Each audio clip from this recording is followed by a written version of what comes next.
All right, everyone. For those of you joining us for the first time, welcome, welcome, welcome. And for those of you who are attending for the first or, attended the first or second webinar, welcome back. We're super excited to have you a part of this conversation. For those of you who are not familiar with me, my name is Dr. Tamika Vaughn-Williams. I am the Director of Staff Investment and Curiosity at Justice System Partners. A part of my role at JSP is to really help empower and develop staff to do their best work and reach their full potential. As a part of that, I'm really responsible for creating a learning environment where staff can thrive, show up as their authentic self, and produce quality and meaningful work that will help transform the criminal legal systems. So, of course, I am super excited to be a part of this conversation and to help moderate the discussion today. Just as a reminder, this session is recorded so that we can share it thereafter. As you come in, please use the chat to introduce yourselves. As Brian stated earlier in the chat, feel free to include your name, your agency, where you're joining from, because it's really great to see who all is here and what part of the country you're from. I am from North Carolina, just so you know. If you'd like to activate the closed captioning, you can do so by clicking the Show Captions button at the bottom of your screen. As we get started and into our conversation today, please feel free to comment along the way, ask questions by using the question and answer feature also at the bottom of your screen. And one of the things we'll do is we have our great kind of producer, Dylan Norris, on the call today, and she'll help navigate and point out some of those questions so we can integrate them into the conversation as much as possible. So we'll definitely keep an eye out on that. So really, I wanted to talk before we get started into the conversation is why are we here today? What is the purpose and what's the format? So as we know, we started this conversation in June and really talking about investing in something different in our communities and in our agencies. And we've talked about, how community supervision started over 200 years ago to really help improve people's lives and help them thrive in and out of the system, right? But over the last decade, past few decades, in particular, we saw a shift focusing more on punishment and enforcement and expecting immediate compliance and perfection from people on supervision. And in June, we really started to discuss an overview of the coaching model that Dr. Brian Lovins led for us. And it really reminded us of the core components of what's going on today. And we really want to invest in something different. It's not just about helping people be responsible for their role in supervision, but it's helping improving their lives over time.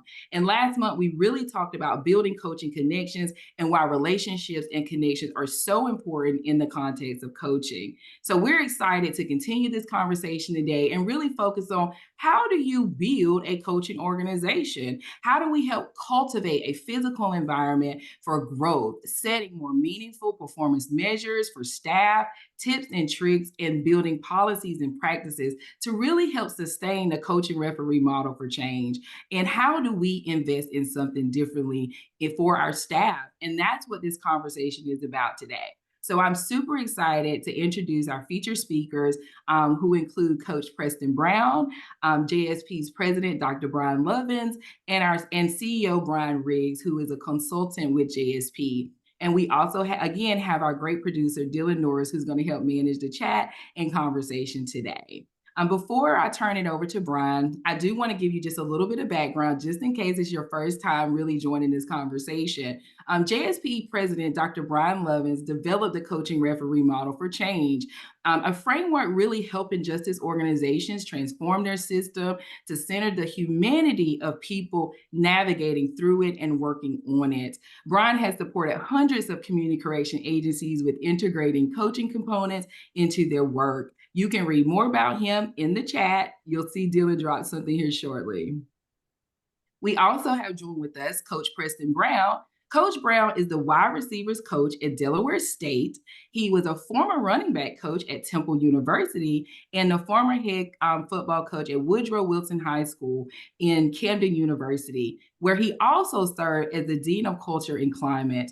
Coach Brown will share with us how he used coaching connections and an equity lens to transform a team by seeing his players as the unique people they are and investing in them. Thank you again, Coach Brown, for joining the conversation today. And finally, we'll end with Brian Riggs, who is the founder and CEO of Riggs Enterprise Corporation. Brian Riggs has been working with JSP as a consultant and an advisor on the coach referee model for change. And we've invited him to the conversation to serve as our sideline commentator today and help us contextualize the important connections we'll be discussing. So, with that said, I'm going to turn it over to Brian to kick it off. It's in your ball. It's in your court. How about that? Awesome. Well, thank you, Tamika. Super excited, and thank you all for joining today. As Tamika said, this is one of the 3 conversations, but I want to catch folks up in case you weren't able to join the first couple, because we have some new people to this concept. The coach referee model for change was designed sort of starting back in 2014, memorialized in 18, and really we hit the ground running in the last couple of years, thinking about the work we do and the job to be done. And we've been having this conversation, I think more recently in the last 6 months or so, around the job to be done. And I believe, and I think this model and my colleagues here on the call today truly believe that the coaching or that the job to be done in community corrections and any space post-adjudication, pre-adjudication, where we're working with people engaged in crime, is to truly help them find pathways to success, is to not stand in their way and not minimize the harm that they've done, but to truly help them come to sort of a resolution of that and build for the future. We believe that every single person in the country, who, no matter what they've done, has a path forward to be successful, regardless of where they stand. And for some of the folks we serve, they may never get out of prison, but still creating a pathway successful for even the context in which they're in. And so we're excited because the coach referee model for change is designed really to do 2 layers of things. We've all been trained, or many of us have been trained in evidence-based practices in the past, and they just didn't make sense. They didn't connect well, because what we would argue is we've been asked often within our system, especially since the mid-'80s, to be referees. Our system has shaped us to really think of our role as a referee.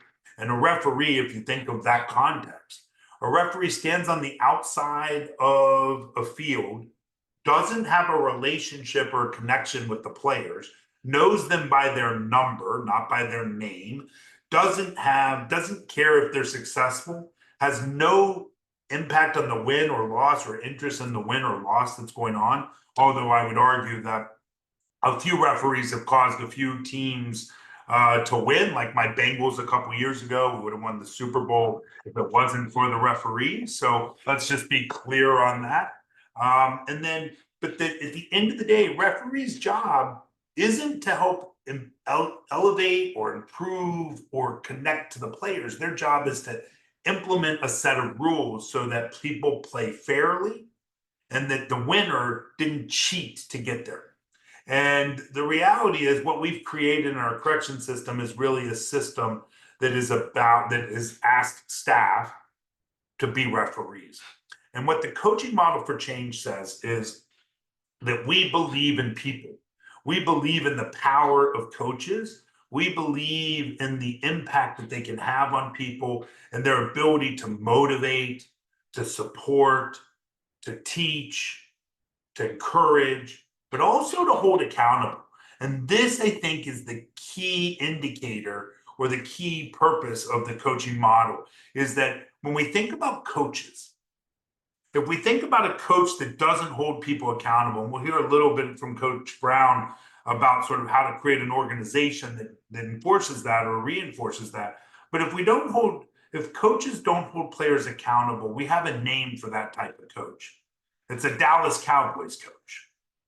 I know that's America's team, so just kidding. But the reality is it's a coach that's an ex-coach, it's a fired coach. Like, coaches have to hold players accountable for them to meet their expectations, but they also have to lean in and build things. So you're going to hear 4 dimensions that we talk about today that are going to play out. We have to change our organization to support these 4 dimensions. As a strong coach, we talk about approach. We talk about the coaching approach. the coaching approach believes that people can change, that we don't have fixed mindsets, that we recognize that people, even if they've engaged in harm, can do better in their life. Coaching believes that people have purpose, they've got potential, all of these things. And so getting our staff to understand the approach that a coach takes to do the work that needs to be done. The second one is coaching connections. And we talked a lot about this in session one around creating the coaching connections. How do we truly build a connection to the people that we're serving and the people we work with to help them recognize that we care about them enough that we're invested in their success? The third one is playbooks. And we're going to talk some about playbooks today because those are systemic ways to make sure that people are doing great work. Playbooks are like our evidence-based practices, our core correctional practices we've been trained in. They are the tools, they're the plays that we put together to help people win and be successful. And so imagine if we start to approach our work with this idea that how do we build and grow our playbook? And we'll hear from Coach Brown. One of the things that's true about every football team is they change their playbook with the players they've got and the goals and what they want to do. They may be a running team one year, and because they recruit a really great quarterback, they switch to a throwing team. Our playbooks shift year after year as we adjust to make sure we continue to win. And then our last one, our fourth dimension of staff, is success and understanding what does coaching success look like. And so we spend a ton of time in our field talking about failure. We talk about recidivism rates. We talk about staffing cases that are about violations and revocations. We don't spend often. We're not a group of people who wave our success flags very highly and sort of brag about what we do. We tend to just go to work every day and just do the best we can. We have to shift that. Coaches have winning records. And when we bring people on our team, we talked about this last session, when we recruit players or recruit people under supervision onto our team, we need to tell the story about how we're going to help them win. And we can't help them win if we don't know our win-loss record. And so our fourth dimension that we're going to talk about and how we instill it in organizations is this idea of coaching success. And so with that, I'm going to turn it back over to Tamika, and we'll get started. Awesome. Thank you so much, Brian. All right. And so, what we know about organizational transformation is that it's not easy. It's difficult work. Trust me, we are doing that internally right here at JSP. And so, we really internalize what we say around coaching and developing people to show up to be their best self and do their best work. But in order to do that, you have to do it from an organizational level. You can't just have coaches in an organization that isn't helping nurture them and creating a learning environment so that they can understand it. It's okay to make mistakes. It's okay to learn from them so we can better support the people who we're trying to help in the community. And so what we want to make sure we're doing is helping organizations build the infrastructure to have coaches and to be able to build an environment where the coaches can do their best work. And so with that said, we're going to go ahead and start this conversation. All right, Coach Brown, I hope you're ready. I'm getting ready to throw you the ball. All right, Coach. When you first started coaching in Camden, the team was coming back from a losing season. It was a rough year. Before that, what was it like to build a mission and vision for that organization? And how did you engage with your staff to build buy-in and to help motivate everyone to contribute to the vision that you built out?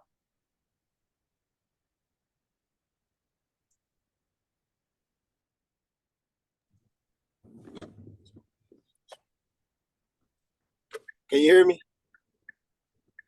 Okay, perfect. Yeah, welcome everybody. I'm happy to be here. That's a great question. Right now, I'm in transition to take one of my players to get his thumb looked at, dislocated at the conclusion of practice.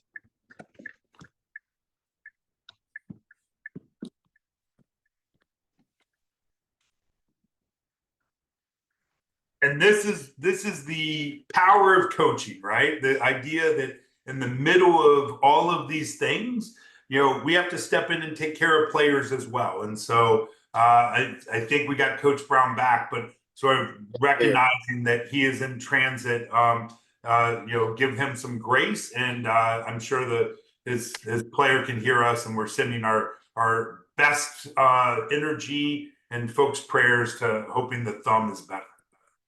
Coach Brown, you back with us? Yeah, I'm back. I'm back. I was sitting here and I'm like, man, 3 webinars and 3 different scenarios each time. I was home with the kids on one occasion with my HVAC system out, getting it adjusted. I was in between meetings, the first one. And, I believe that the question was about in building the staff after taking over a program that was seen as losing. The number one thing in selecting the people for the staff is upon the interview process, it was always the overarching question that I said, do you want this position for this position, or is there something that you want to grow to? So I never hired anybody who was comfortable with just being in the position that they were looking for. And I can say that with absolute certainty that my first year, I ended up only hiring five additional coaches, including myself. So we were a staff of 6 that took on practically 60 kids, 9 seniors who started their freshman year 0-10 and had never saw a winning season. The number one thing about it is mindset and understanding that people are human, right? You can't expect people to be superhuman or to not have feelings and not go through things. So that was the number one thing, is being authentic and letting people know, like, hey, our goal is to be champions. And this is what championship looks like, right? Not only winning on the football field, but our ABCs, the winning was, we had to have young people who were willing to win in the classroom and in the community first. If we were great at those 2 things, then being impactful on the football field would have been completely easy. And it came back to making sure that everybody was held accountable in those different things by continual feedback. We had our weekly coaching meetings, and sometimes we had to have 2 or 3 of them a week to make sure that the buy-in was there, and also check on the individuals, right? Because it's a tough deal. But my very first conversation with everybody, including the team, was that you would never know what losing feels like. We'll never talk about it, okay? We will never discuss it, because we only are in the process of building winners. And to be a winner on the football field, it's an earned right and privilege. And the same for coaching. No 2 days are alike. Now, we have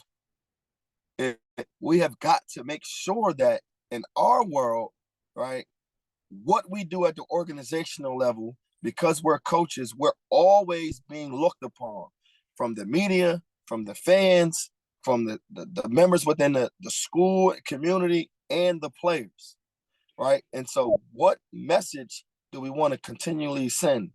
We all have to speak the same language, okay? And we all have to be respectful of everyone's personality and how they get things done.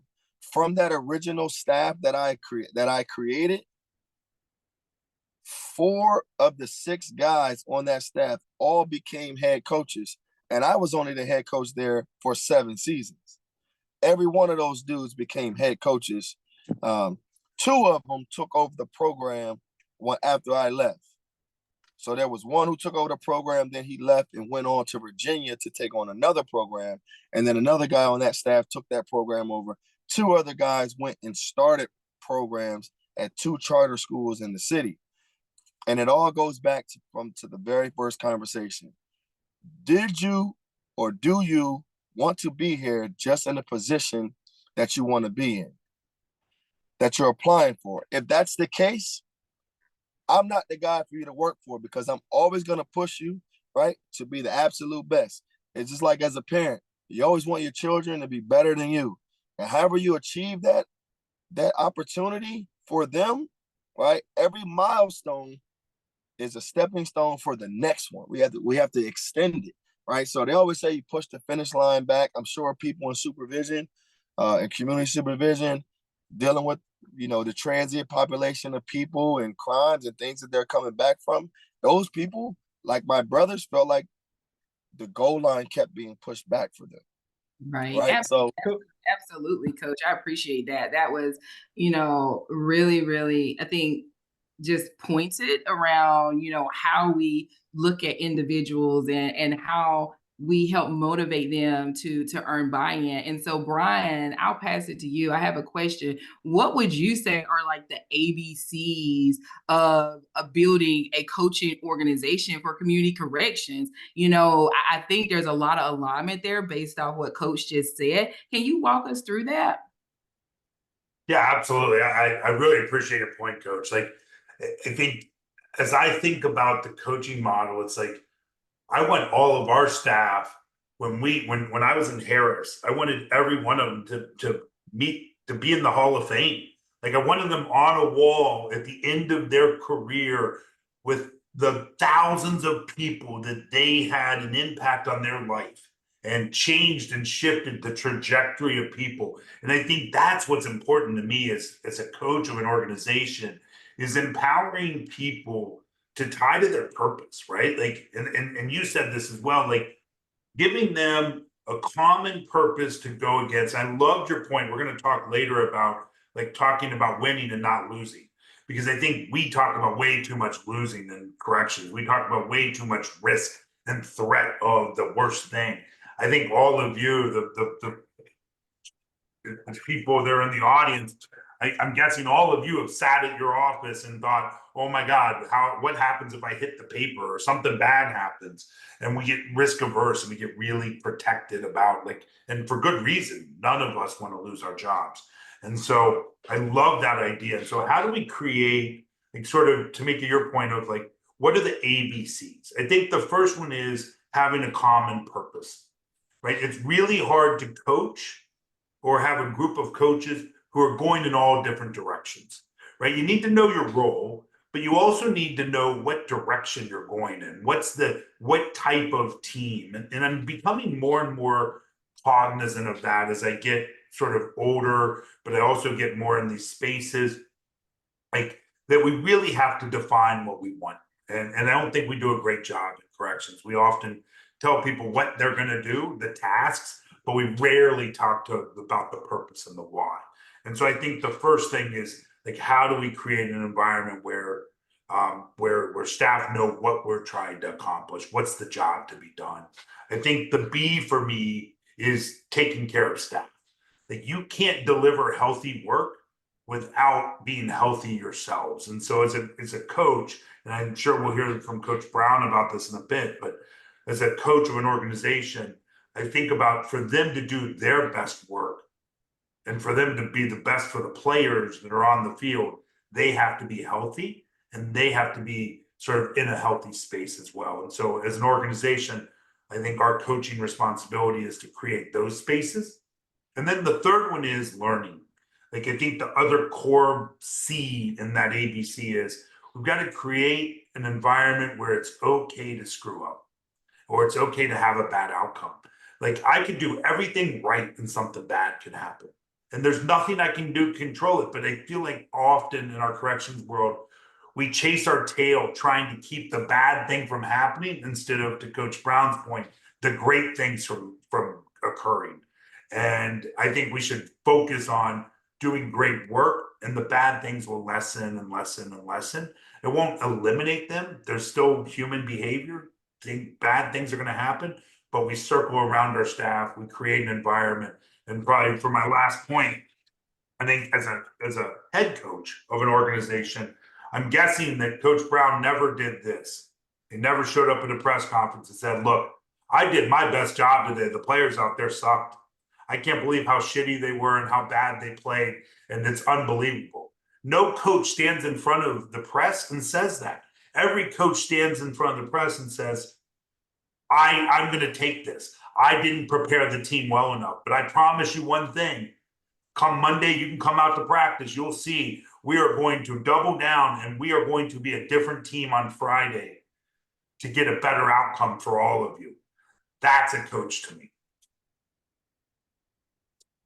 You know, Tamika, can I jump in real quick before we move on to the next question? Just a few highlights from our first quarter that I think were worth noting as we move on.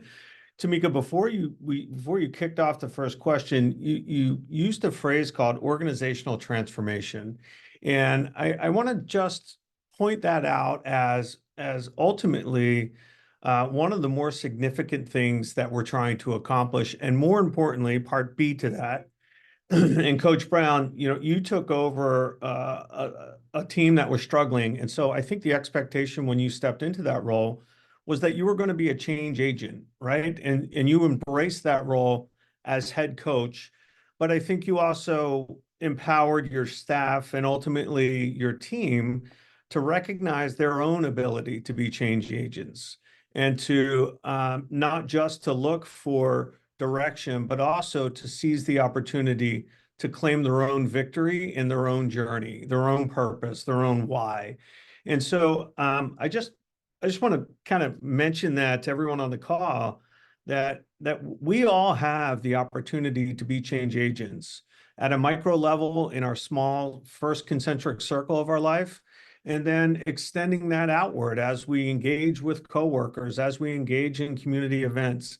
And it's an incredibly empowering feeling. So great job, Dr. Lovins and Coach Brown on really painting the picture for what that means. And I'll just say another highlight that I loved was Brian's first pillar in sort of moving change forward, and that's a sense of purpose. And I think we owe it to ourselves to spend some time identifying what our own sense of purpose is, and then sharing that with our teams to create an aligned vision where everyone has mutual respect for a sense of purpose, and more importantly, an understanding of how we march forward as a team. So good luck, coaches. Thanks, guys. That was a great way to kick this afternoon off.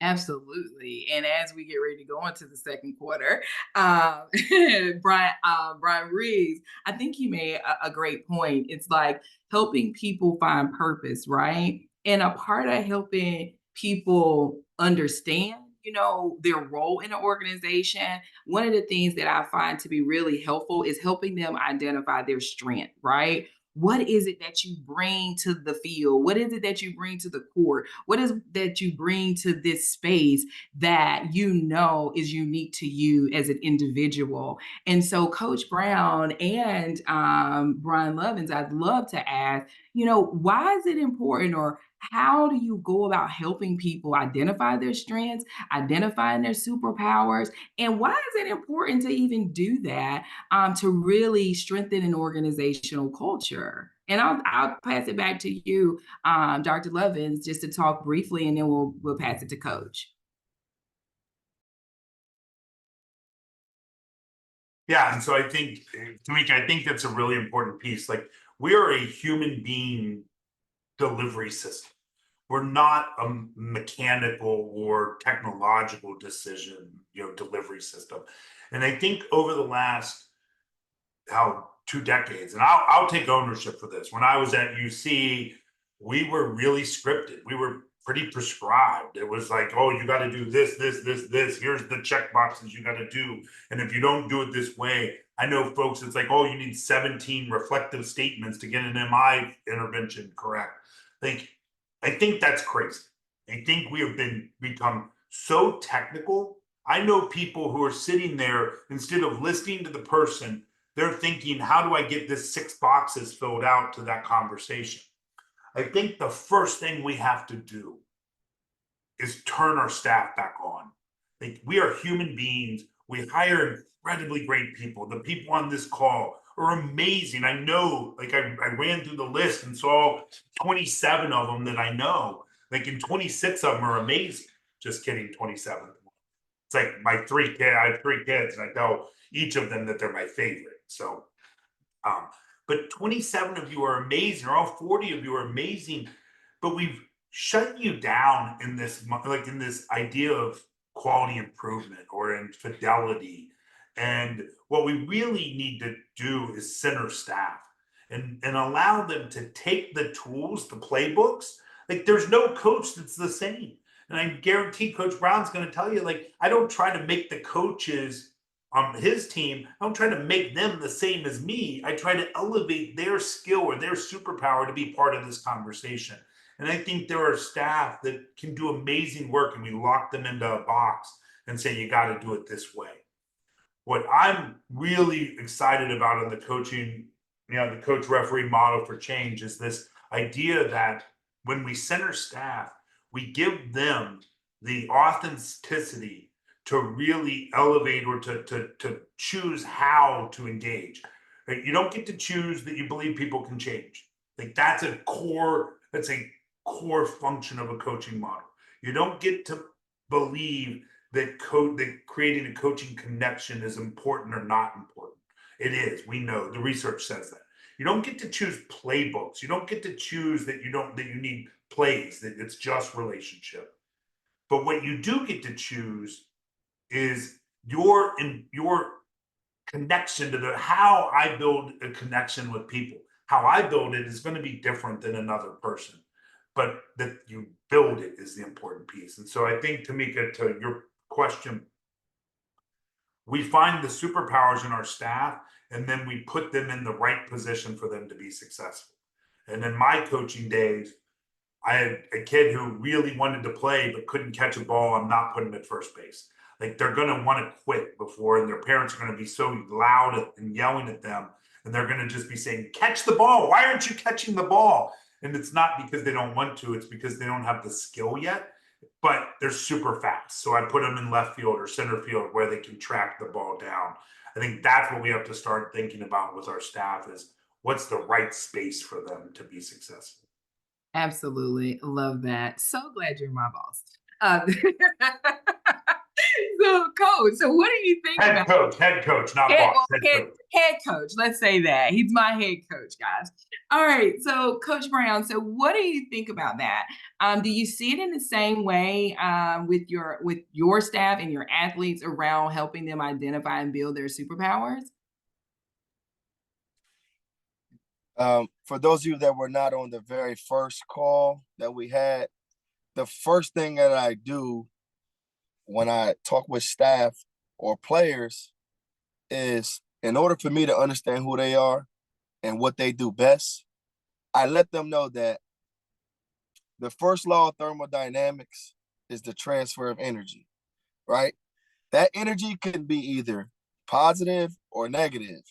And in football or in sports, right, that transfer of energy can be mundane and you'll have a slow paced game and it won't be very inspiring. It's like watching paint dry, right?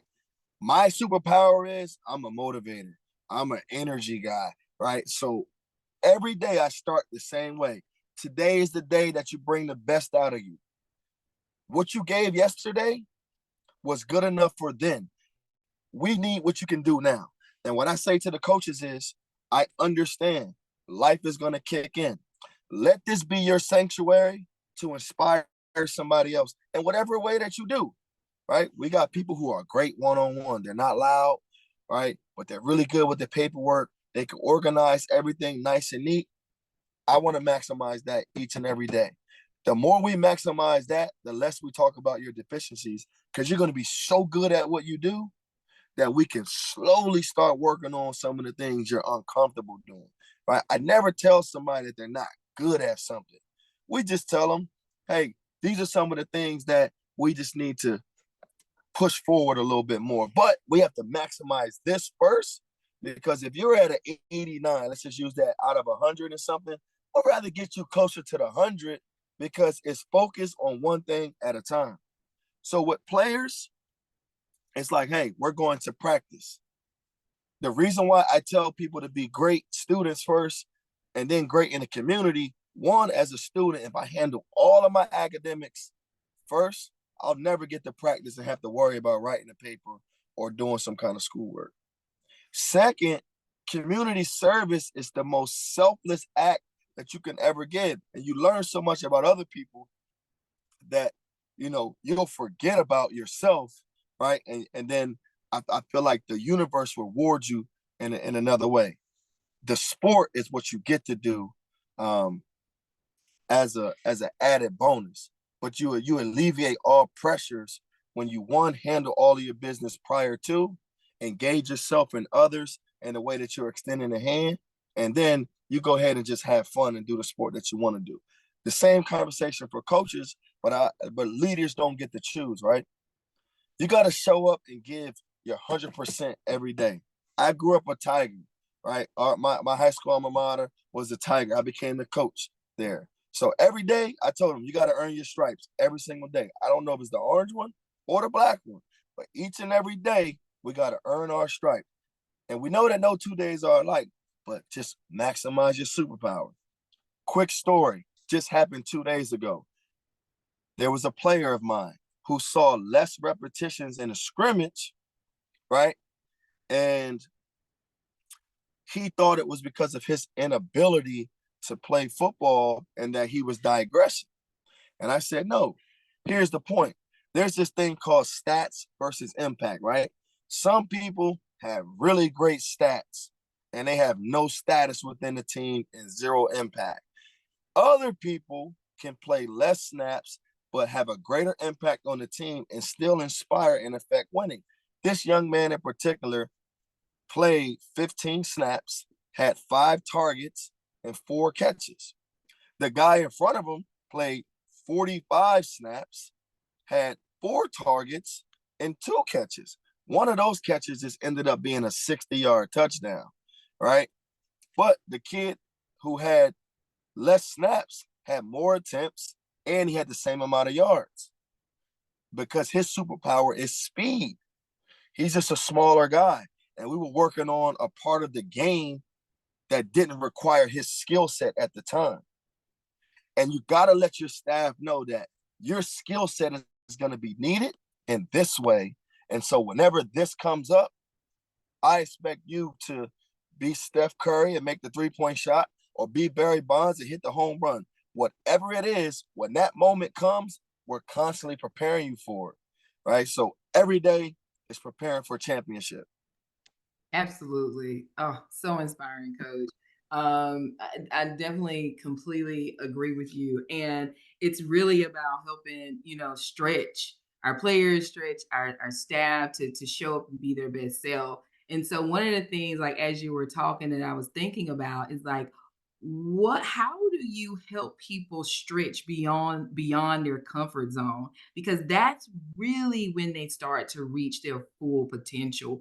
What is it like helping somebody stretch? I know it's painful because it's not always about winning, right? We don't often see you with that iceberg scenario is where you see the winning, you see the success, but you don't see all of the hard work that goes into it and the people who are walking beside each individual to be successful. How do you help them stretch and really move to that place of success?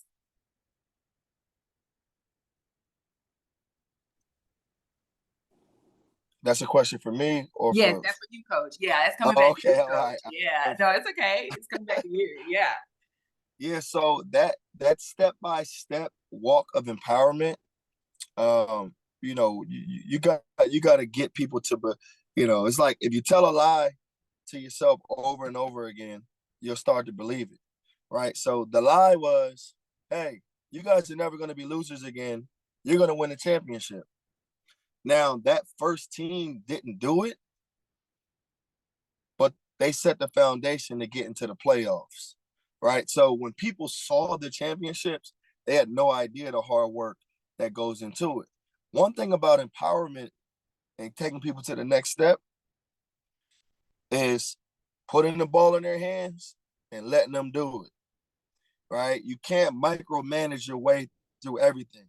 So when they're prepared to you as the leader, you have to give them the space to go ahead and stand on the forefront and do it. So in coaching, what we do is, hey, I'm going to show you how to implement this drill. Thursday, you're going to do it, right? And then I'm going to give you feedback on how well you did. However, you have to let them know that they're ready. You have to prepare their minds for the opportunity and what's going to come. Sometimes they can't see it. It's hard. Nobody can see the great thing until it's done. It's such a difficult thing. Like here at Dell State, I came here, they were a 1-10 football season. I tell the players every day, we're going to be winners.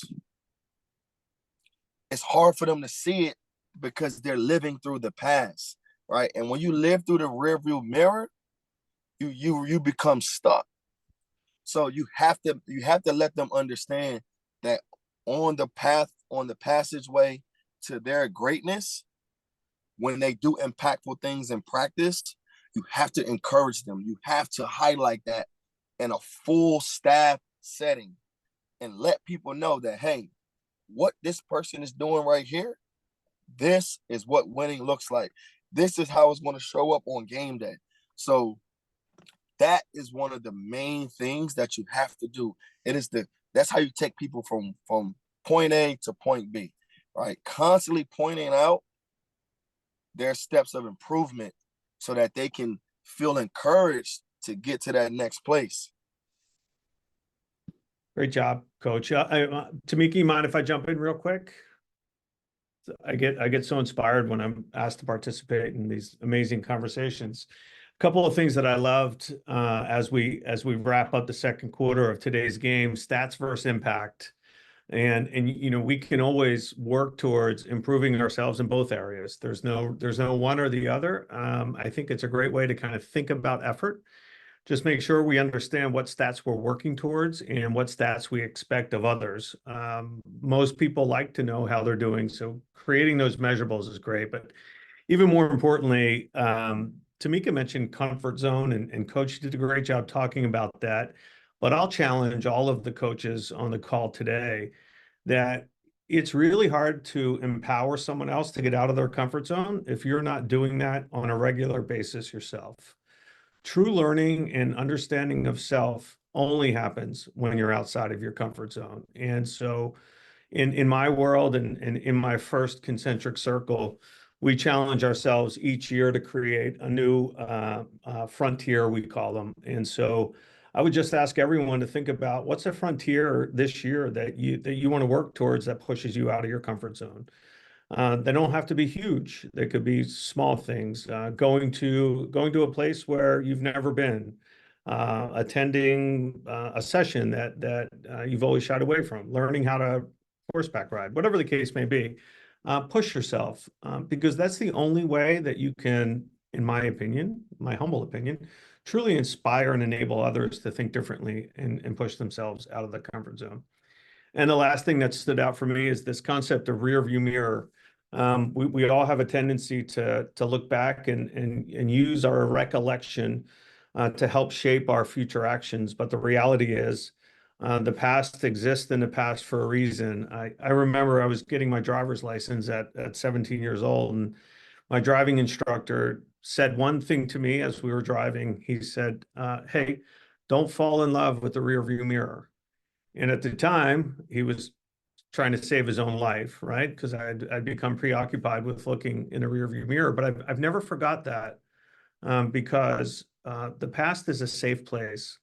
And it's a place where we can continue to learn from. But we as leaders, as coaches, as individuals, as change agents, and as people that others look up to and rely on, we can't be afraid to be first. That's the truest definition of leader, right? The first one. And so let's just continue to forge our path. And that wraps up our second quarter. There won't be a halftime show. We're going to go right into third quarter. So take it away. There's our halftime show. Thank you, Brian. Oh, okay. No halftime show. I had a skit put together. I was ready for my commercial. I stay ready for a moment to add in these spaces. Mika, Okay, we have time. We have time. Let it roll. All right. Don't count your girl out over here. Okay.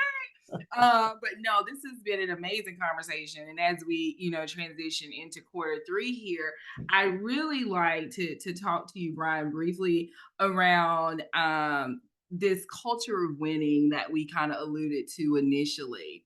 Can you talk to us around what it looks like for organizations to build a culture of winning and to know that winning isn't the only thing, right? You want to build a culture of winning, but what does it look like to do that, but not solely focus on the long-term strategy, but the incremental milestones that you have to get to the winning? Yeah, no, I really appreciate that. I think it's tough. Like as I said earlier, we are conditioned to talk about failure. We're conditioned to try to avert bad things from happening. And so when you live in that world of like, and coach, I hear this in sports, as you all know, I've played and coached for decades now as well. I hear it all the time. Like, they love winning more than they hate losing, or they hate losing more than they love winning. And I watch coaches focus on trying not to lose, and they end up losing because they're not working towards success. And so I think what I would say, a couple of things. One, we have to really think about progress, not perfection, right? Like, our system is designed, when we think of people under supervision, people within our system, staff, all of these things we've created, we've expected perfection out of people, and then everything is short of that. And coach said this earlier, like, instead of looking at why aren't you at 100, it's like, why are you at 89 and how can we get you to 91, right? Like, and I think that's a problem, right? We have the 0-1 thinking. And so we think of a positive UA. And when we think of a positive UA, we think of it in the context of that person failed. But they may have gone 27 days without using. And if we shift our focus to thinking about what it is that has grown or developed or progressed, right? I think that's an important component of what we do, right? And so finding those moments to measure progress and not perfection, I think, is one key component. I think the second one is shifting from, and let me ask you guys, and you can, feel free to chat in if you have a different experience, but I've lived in the government and sort of academic and non-government space for 40 years of my career, or 30 years of my career. And I have never once found an annual performance appraisal to be anything but shitty. Like, I got a good outcome on it. I got a raise, or I didn't get a raise, but I never found it as inspiring. I never found it as helpful. Talking at the end of an entire year of work and being like, let's reflect back on what you met for competencies and what you didn't, and rate 0, 1, 2s. And then I would have staff evaluations that were like 1 to 5, and then you get a 3, which is meets expectations. And you're like, well, why am I not no one gets a 4 and 5? And my question always was like, why is it on there then? Just to remind you that you're not good? Like, it makes no sense. And so what we've sort of thinking about in the coach referee model is staff investment plans, is thinking about how do we invest in the professional development of our staff to improve the outcomes of their work and to tie purpose to practice. And so helping people see where they stand, where they want to be, and how can I help support them during that transition or during that elevation period. I think that's a second way. And then the third way, really quickly, is we got to transform our environment, right? We've got to transform what we walk through, right? How many of you have been to a casino in the last 5 years? When you walk into a casino, you drive up to the casino, what's on the billboard? The $1 million winner. When you walk in, what's on the walls? Pictures of people who won. What does the casino want you to do? Lose all your money, right? But they're not telling, like, imagine if they told their true purpose, which was to get rich and to take all your houses, and that they had pictures of people's houses on the wall that were taken by going into the casino. You wouldn't walk in. You walk in when you see winners and there's a chance to win. So imagine our correction space. We've got warrants on the wall. We've got the top 10, sort of absconders on the wall. We got sort of, don't use your cell phone, don't talk in line. I saw one the other day that said, I only have 2 questions a day and I've already answered both of them. And so, or Gabriella saw this, like, it's like, and I don't have enough time today or tomorrow to answer your question, or something to that effect, right? Like, the reality is, imagine if we had a system where you walked in and you saw the winners on the wall. You passed through the hallway, and the hallways were telling the stories of previous people in your program, both staff integrated with the people under supervision. And then as you're walking the hall, you're seeing the winners, right? And I think about Coach Brown, like, what do we put in on stadium walls, and what do we put in, like, in coliseums? We put flags of the years we've won. We don't list the years we didn't make it, right? Like, that would be ridiculous. Yet in our field, we talk about failure rates. We talk about absconder rates. We talk about revocation rates. Nowhere do we talk about success rates. And I think that's really what we've got to start to do in our system. And what we've started to figure out on the Coach Ref model for change is how to actually help staff navigate that, because it is really hard to break that sort of artifact of failure that we've held on to for so long within our communities. Absolutely, Brian. Thank you so much for that.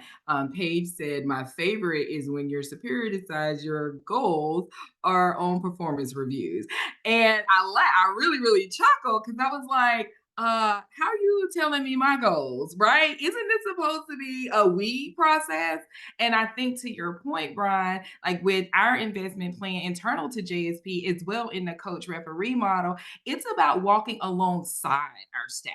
It is like, hey, what do you want to do to be successful? What are the goals that you would like to reach? And then how, as a coach, can I support you in reaching those goals? And then it's also my role and our role as coaches to say, all right, what went wrong? Okay, let's go back and look at the play that we pulled. Was it the right play for the situation, or did it call for something else? And let's walk through this together. And so, therefore, it's not a I, it's not a you, it's a we, but there's still at a level of a self accountability in that space where people can own up and really meet their full potential, because that's what we're trying to do, right? And so, with that said, Coach Brown, we talk about winning, and that's the end goal for some universities, right? It's like, if you don't win, you're fired. So, with that, we kind of really focus on winning from a sports standpoint. But how do you really look at other like metrics of success other than winning when you're on the field for not just the players, but for your staff? The first thing is, I say to coaches, I mean, to Dr. Levin's point about this print-rich environment that you walk into. In the locker room or in the coach's office, right, there are always messages of inspiration. And so a part of building that first team, my high school, my junior year, we won the state title. So I had a picture blown up like a poster of the championship picture with us holding the trophy on our field in front of a sold out crowd. That picture stood, and every day I said, you guys will walk through this locker room and you will build another picture, right? You guys have to create the next picture, but that was the image that they saw every day. And you have to be better than that. And so one of the things about goals and metrics, right? I'm in a space now where I coach the wide receivers. Everything that they do on and off the football field is a reflection of my leadership within them. And so, some of the goals are, are you going to have a player make all conference? They're like, I'm like Dr. Lovins. How can you have up to 5, but nobody can get a 5, right? I'm not satisfied. I'm not happy with the 3, right? So I always ask upon interviews or when I'm talking to other coaches, how great do you want to be? Are you okay with just having, mediocre stats? Because again, you can not see the player who blocks the safety downfield and doesn't get any catches, but we're running the ball better than we've ever done, right? So there are stats that don't show up on a statistical field, but you have to highlight that effort, right? And that's where the impact piece comes from.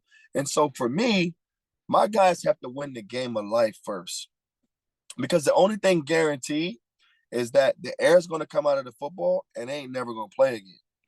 So making sure that they're set up continually over and over and over again so that they can have success each and every day. This thing of winning, right? You can have a position group that does phenomenal and be on a losing team, right? So who wants to have great stats on a losing team? Probably nobody, right? But again, there are people who at the high school level had minimum stats, but great impact and played on great teams and saw great potential. Check the NFL draft out. The people with the best stats last year didn't always get drafted. They just had really good stats. Maybe they were not on a winning team. Maybe they didn't have what the other professional teams were looking for. But some of the people who got drafted, they had the physiological makeup here.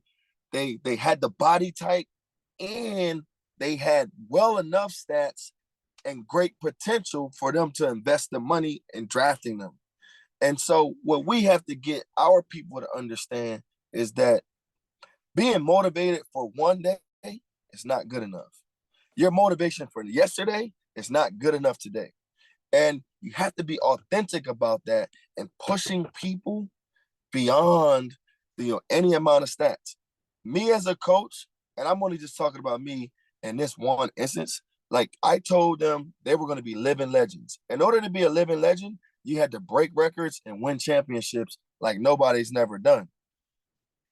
We ended up breaking 40 state records, all of the school records, and won multiple championships.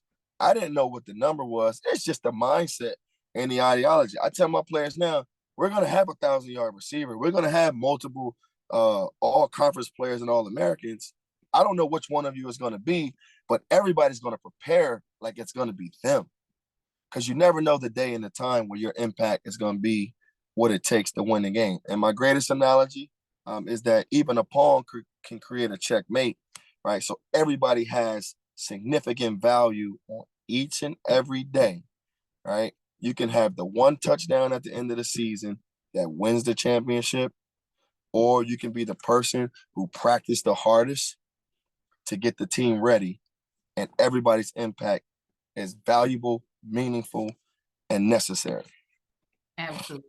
And I think that goes back to, Coach, when we were talking about the superpower, right? That is why it's so important to understand your player's superpower, because you never know when they're going to have to show up on that field and play the role. And if they are not confident in what they're bringing to the space, they may not show up, and it could really harm the team, right? Just because of that lack of kind of confidence or not knowing that someone is believing in them and that they have this strength that they bring to the table, even though sometimes they're not seen. I love the award oftentimes where it's quiet strength, because you have some people who are quiet, they're not out front all the time, but they are the core that keep the organization running sometimes.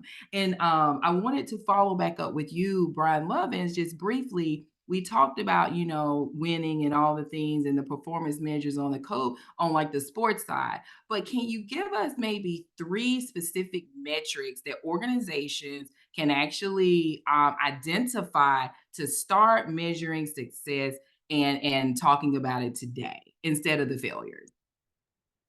Yeah, absolutely. I think the thing to stay away from is creating metrics and measures on tasks and not outcomes, right? Because we can do the thing, oh, we met our contact standards. Like that's not a success story, right? Like who cares if you met everyone the way you were supposed to and it didn't help? And so I think we've got to really start to think about like, what is it that we're measuring that we want to tell a story behind? The first metric that I think is probably, I'll start with the most powerful one in the short term and then go to more longer term ones, is what percentage, and this is more for our probation and parole friends out here that have scheduled appointments with people under supervision. I understand that some of our corrections friends don't have this mechanism, right?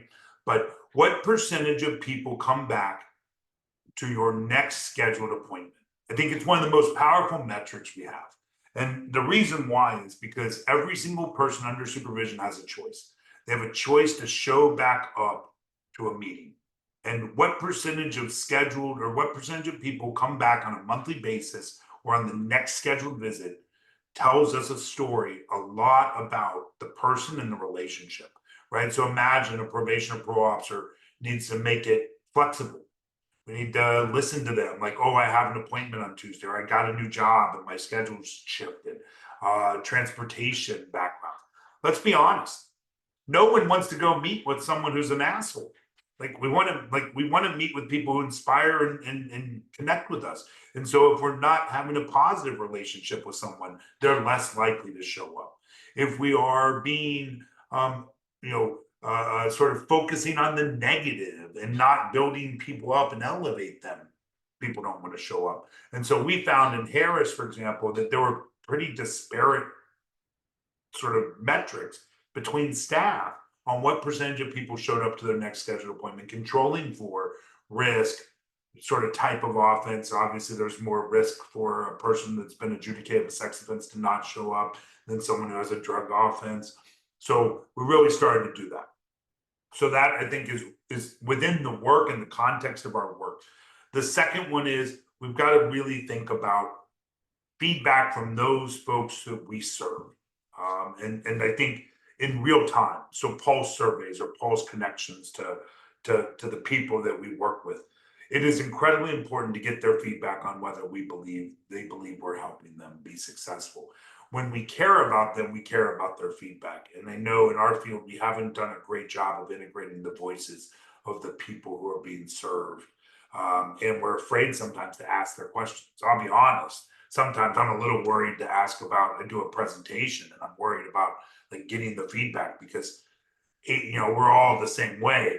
157 people turn in a post survey or a post presentation survey, and 154 give a 5 and say awesome job, and 3 people give us the 0 and I don't know what the hell you were talking about, this is trash. And we tend to focus on the 3 and not the 147. And so we have to be careful about getting feedback from people, and that everyone has an opinion, but what we're looking for is the common sort of perspective of are we creating approaches that are worthwhile? And then I think the bigger one is that we've got to define a metrics of success. And that I think is it's a moving, as to the coach earlier, it's a moving goalpost. Every time we do it, someone it's like Jello. Every time we develop it, it's like it wiggles out. I think just setting an expectation, that we expect people, success means that you complete supervision without being violated. That could be as easy as that.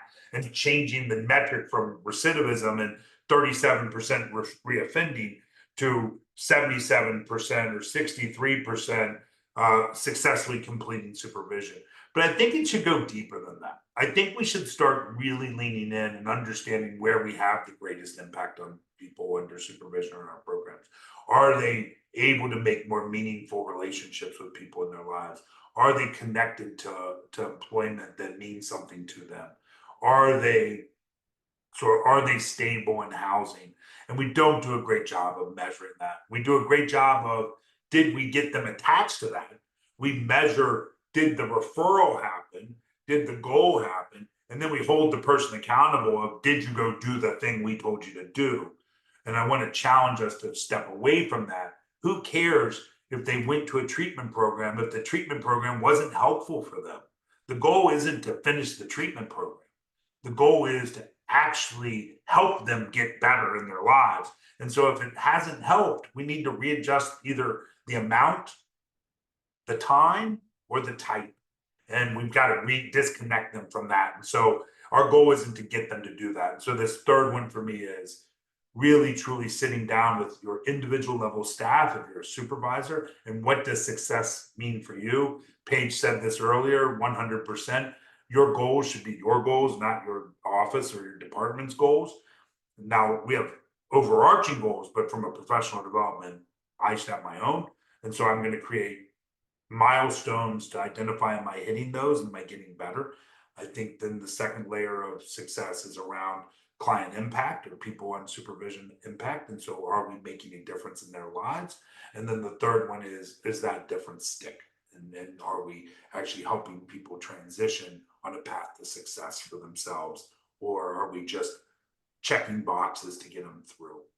And then I think that is the power of success.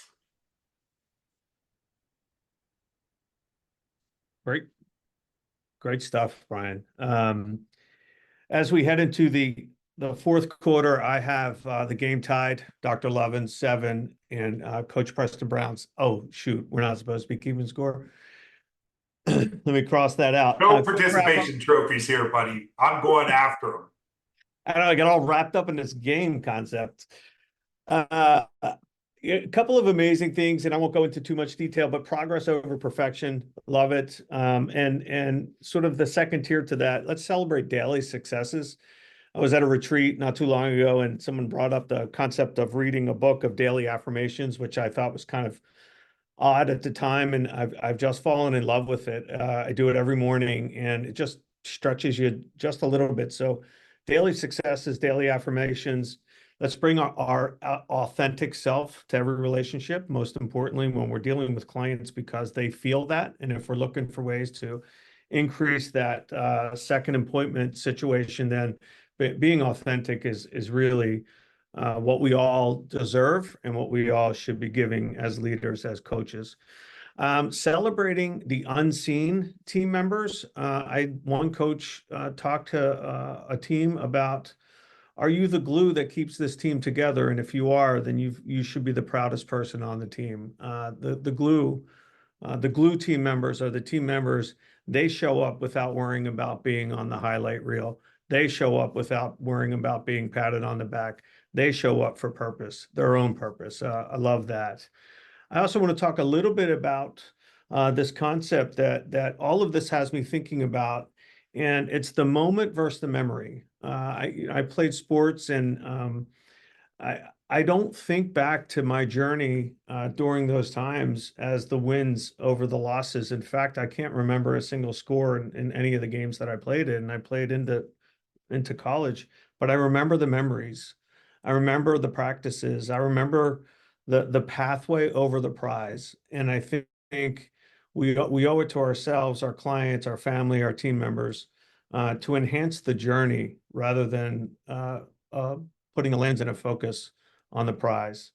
And then great way to cap it off, Brian, sort of your three areas to focus on. The last one, the redefining metrics for success. I loved what you said, and the first word that came to mind was, can we just humanize this process? And how do we do that, right? What does it mean to be a human in the engagement? And what does it mean to really inspire others to feel connected in a human way? Okay, we've got just about 20 minutes left. That's a full quarter in some sports, or a period, or whatever we want to do. And Tamika, I'll turn it back over to you. Great job. It's been an amazing conversation, guys. Absolutely. Thank you so much, Brian, for sharing that. And yeah, that quiet strength, it's really important in organizations, and to make sure we uplift everyone, but really helping people who don't often stand out really show their sunshine in the spaces and in the room. One of the things that came in the chat was Paige said, I wanted to elevate briefly, was unfortunately, we haven't returned to meeting with people in person since COVID. It's made it really difficult to form connections with clients, only speaking with them over the phone. I miss those person appointments. And I wanted to speak to this just briefly, Paige, because we work in a virtual environment, right? And so most of my colleagues, we never really see one another on a consistent basis in person. So one of the things that we do consistently throughout the org is the first 5-10 minutes before we jump into our work session is I'm the queen of icebreakers. I'll find some crazy icebreaker in, and a lot of my colleagues have started doing the same, to really just, talk about our day, like what's going on, checking in before we dive into the work. And through that process, we've been able to make really, really meaningful connections with people and learn about, what makes them smile, what are deal breakers for them in our workspaces or what's going to help them thrive from a teammate perspective. And so one of the things I would encourage you, even in conversations with people on supervision, just take the first 5 minutes to humanize them in that space and say, hey, how's your day going? How's your family doing? Because oftentimes we jump right into the work and we right into the tasks, as Dr. Lovins was saying earlier. And we can't always focus on the task because, again, we are humans and we bring human elements in with us. And finding space and time to just have those conversations can really help you build and make those connections and really, help in those virtual settings. So I saw that and I really wanted to elevate your voice there because I understand working in those settings, but at the same time, it's about being more intentional. So I would just say when you're in the virtual spaces, it does take more intention to form connection. So just wanted to throw that out there. So now that we're going in the fourth quarter, I got the football. I hope y'all see my Lombardi trophy back there. I'm winning right now. I'm about to score my touchdown. But before I do, I want to ask a question to both Coach and you, Brian. What future trends do you see or foresee in coaching, right?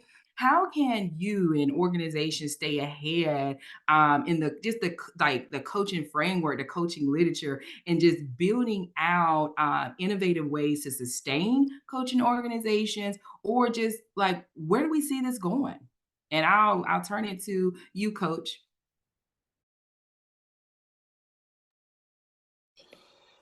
Everybody knows in the fourth quarter, you got to throw your fours up. You know what I mean? Symbolizing, we right here at not the end, but the greatest part of the game, right? It's all about the finish. Nobody remembers how the game starts, only the finish. The number one thing you have to understand about coaching is that it's not about you, right? It's about the effect and the impact that you're going to have on others, right?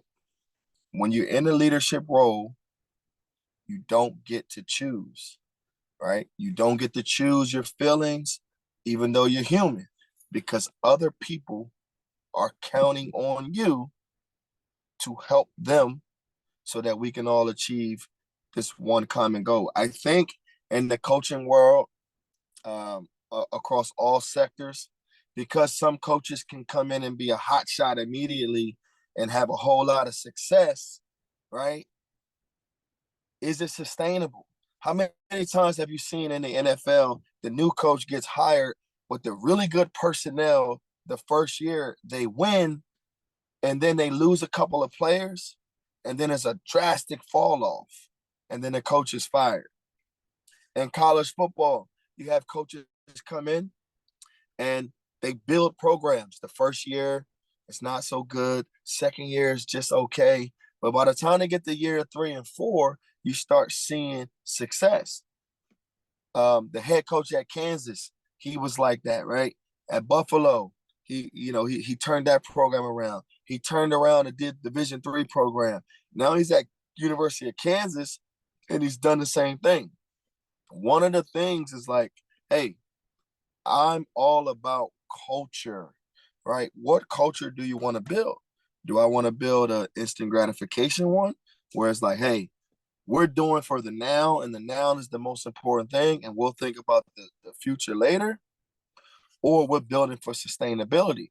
When you're building for sustainability, right, you have to have buy-in. You have to have people believing that even though the ultimate success is not happening today, it's in progress constantly, and you have to always be reminded. I think the coaching world is on a strange balance beam because of the media, social media, all that, right? If you're not having success right now in wins and losses, right, then you're not being successful. I don't agree with that statement. That's how it's portrayed, right? So if I take a team and I go from 1 win to 5 wins, and I increase the team GPA from 2.5 to 2.9, and I have no players with any off the field issues, we need to recognize that as successful in stage 1 or whatever stage that that's in. And I just think in the coaching world, we got to be very intentional about knowing and understanding that this ain't about me. This ain't about Coach Brown, right? It is my job to use my given superpower to make you become better, right? Because the only way I'm a successful coach is if you all are successful doing what you're supposed to do. So I have a duty first to understand that it's not about me, it's about the people that we serve. All right. I would encourage everybody in this space that you serve and to reach back out to all those people who've done what they were supposed to do on community supervision, on your own time, and see what it is that you've done for them and use that as a small package to start working with the new people you have to deal with, right? The players will always tell the stories about the coaches, right? I tell my guys, be so good at what you do that you need no introduction when you walk in the room. Well, I can definitely say that is the two of you, okay? For sure. Brian, can you just talk a little bit about where are the trends going with coaching and what do you see for the future of the coaching referee model and just coaching in general in our spaces? Yeah, no, I really, and I want to highlight, sort of throw a plus on top of what Coach Brown just said. Imagine, right? We get interns all the time in this field. Imagine if we said to an intern who wants to be here, right? Who wants this job when they graduate college or they want to learn about it. And the task we put them on, the thing we put them on is here's a list of people who successfully completed supervision over the last 2 years. Can you reach out to them and see how they're doing and if they need support and what helped them sort of move forward in their lives? Like, what a great story for them to be able to come back and tell. And so I think that's a good way that we start to, again, incorporate people into this story. Use people with lived experience to do that. Be able to contract with folks that can do that. So I think that's in part what leads me to this next few points about the future of the field, which I hope is the future of coaching, right? I hope they're synonymous with each other because I really believe we have gone through a dark time in the last 30 years of corrections. Our staff work in spaces that are not healthy for them, like and not healthy for the people who move through them. We know that corrections, all the way from our front end heroes around law enforcement to the back end folks that work in prisons and reentry, that life expectancies are shorter for all of us because of the spaces we work in. We know that that our health and what we go through is problematic, and it's not because we don't take care of our bodies. It's because the work is stressful. We have a lot of trauma that goes along with ours. So I think one of the areas I think is really going to push forward in the next 5-10 years is really thinking about how do we create healthy people to do healthy work. And so I think that's a big push. And then what that means, though, is we have to create spaces that are healthy for everyone who moves through them, not just for staff and not just for the people who go through them, but really about everyone. And so I think that's a trend we start to see. But I think we need a culture shift of what corrections means. And just recently, I saw an article that got posted on about Gallup poll. And so in 1992, Gallup started asking the public what they think about effectiveness of the criminal justice system. And they asked one question: do you think it's too tough or too harsh, too easy or just right? And in 1992, it was like 87 or 84% of the people believed that the criminal justice system was too easy. It needed to be harsher. And over the course of the last 20 years, that has consistently gone down. And that the number of people who believe the system needs to be tougher has reduced year after year after year after year until 2022 was the lowest it had ever been since they started tracking it, which was 34% of the country believed that the system was not tough enough. About 14% believed that it was too tough, and about 50% or so believed that the system was just right. In 2023, that number shot up to 63% of the people believed the system wasn't tough enough. And the reason why is because crime spiked. And what we've learned in the country is that when crime goes up, we want to become more harsher on people. And what I would suggest is that, and what I hope is the next 5-10 years is a learning that crime going up is not a need for harshness. It's not a need for tougher referees and tougher rules. It's a need for more coaches. It's a need for more people to lean in and say to folks, what do you need to do to be successful? What do I need to do to help you be successful? And how do we get you on this path? Because I think what we saw in the last 5 years is hopelessness, is people not having the skills to take a path forward or legitimate paths forward because of COVID, because of feeling that the system is out to get them, or the system is out to get them, whichever one, feeling that they don't have a legitimate path forward. And we start to see people harming themselves and other people. And they don't think punishing people is going to change that. I think it just creates more harm and more sort of a sense of sort of punishment, or a sense of sort of holding people down. And so I think what I would envision or hope to envision is that within our criminal legal system or criminal justice system, our response to crime, wherever it falls, from deflection all the way to reentry, that we actually transform the system so that every single person you interact with is like a coach on a field, and they see the value in you and the potential in you, and they see that you have a path forward in this world wherever you stand to make a difference in people's lives. And I think for me, that's the future of corrections. If we really truly are saying the things out loud that we want, it's investing in something different, and it's investing in a world that says, my job is to help you coach through this tough moment and help you come out on the other side successful. And if we can shift that, I think we all become empowered. And then just remember, for all the people on the call, at every level, coaches get paid more than referees, right? Referees come on Saturday, they leave on Saturday night. They're not there Monday picking up the pieces. Coaches are the things that move the game or move players forward. And we reinforce coaching with money, support, resources, all of those things. And so I would argue that being a coach empowers us to do amazing stuff in this field. Absolutely. This was amazing. So definitely if I have some reactions out there, let's give a round of applause to our panelists today.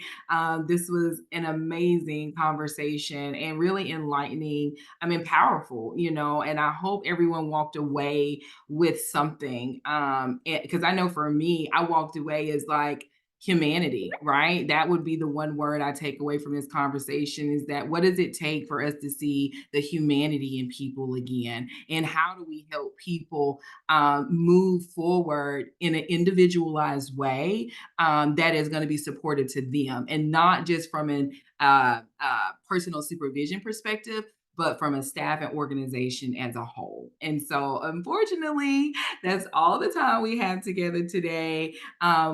Over the last several months, what you've seen and heard, we've really learned about how the coaching model helps us invest in something different, something that we're currently not doing, and creating coaching connections that can lead to better outcomes, and then building coaching organizations that require culture change, focusing on an environment where staff can do their best work, and supporting people on supervision to be their best selves, and where everyone can reach their full potential. And believe me, that's something different, right? That we want to help our organization move towards. And so We've completed all of our webinars over the last couple of days. I'm with Coach Brown, Brian Lovins, Brian Riggs, who's going to jump in here shortly. And we hope to continue to share information around these webinars, other resources. We have a coaching community, so please, reach out to us around that and how you can join and really be a part of this community that we're building and the momentum that is behind this next movement. You'll find in the chat now a link to Coach Brown's NFL films feature, information on just maybe the next upcoming kind of conversations we'll be having, and a fan survey. So, I just scored my touchdown as I went through these last couple of quarters. So I just scored. I'm there, and now I need you to do that survey for me before you leave, and I'll turn it to Brian to close us out. Oh, God, Tamika, that was an excellent wrap up. I just want to say what's not in my bio is I was a former historian, and that's both a curse and a blessing. It's a blessing today because in addition to being a coach, all of you are architects in a story that hasn't been written yet. We've all come through an amazing time in the world's history. And I would just say embrace the moment, both as a coach and an architect in designing your team and your team's future. So have a great day, everyone. Thank you for the opportunity to be with you and talk to you soon. Have a great day. Thank you.